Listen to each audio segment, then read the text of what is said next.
сподівався здаравіцца, як припинишся недзе крыху, кожным гукам земля откликается,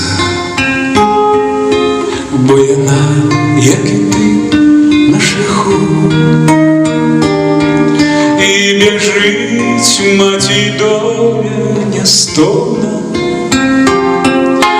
за народжаным кожным дзіцём, каб усюды